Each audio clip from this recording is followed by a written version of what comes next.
IzAlyssa.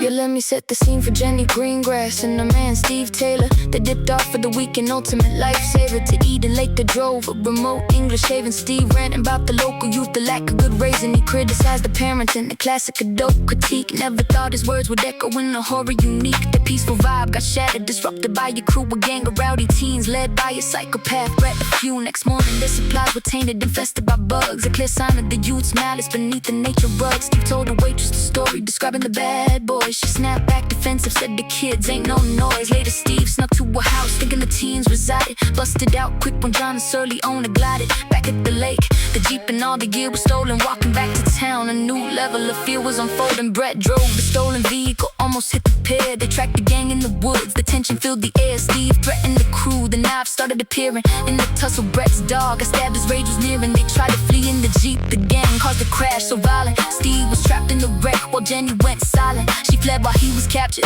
the sun began to gleam. Jenny saw Steve tied up, living a nightmare dream. Barbed wire to a rock, Brett ordered the kids to stab him. So everyone's implicated, every single limb. Paige, the sole female member, filmed the cruel torture. Jenny distracted the gang, Steve freed himself in a rupture. His wounds were mortal, she couldn't tend to her man. Forced to run for her life, sticking to the escape plan. She ran into Adam, a kid they had previously met. He snitched her location to Brett, a choice she now regret. They captured and tied her up, Steve's dead body beside her. Piled on the wood, no one got her. Brett forced Adam to light the fire. Paige kept the camera rolling. Jenny escaped the flames, losing all control.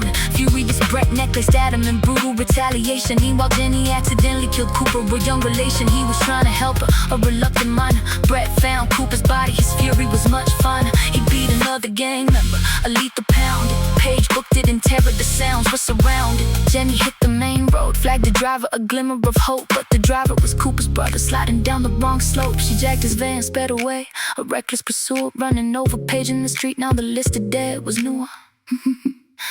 Crashed into a backyard party back in the local scene. Woke up inside a house feeling scared and unclean. A woman and John comforted her, the shock was still deep. Then the parents were told the dead with their children to keep. It hit her like a hammer, she was in Brett's own home. Nowhere left to hide, nowhere left to roam. She locked the bathroom door, hoping for protection. But John kicked her down, a forced defection. She pleaded her innocence, but Brett told his lie. Said she murdered his friends and his dog beneath the English sky. John and two other men attacked her, a brutal, violent end. Brett went to his room, trying to forget her again. He blocked out her screams, deleted the films of their crimes, stared blankly in the mirror, wearing Steve's sometimes.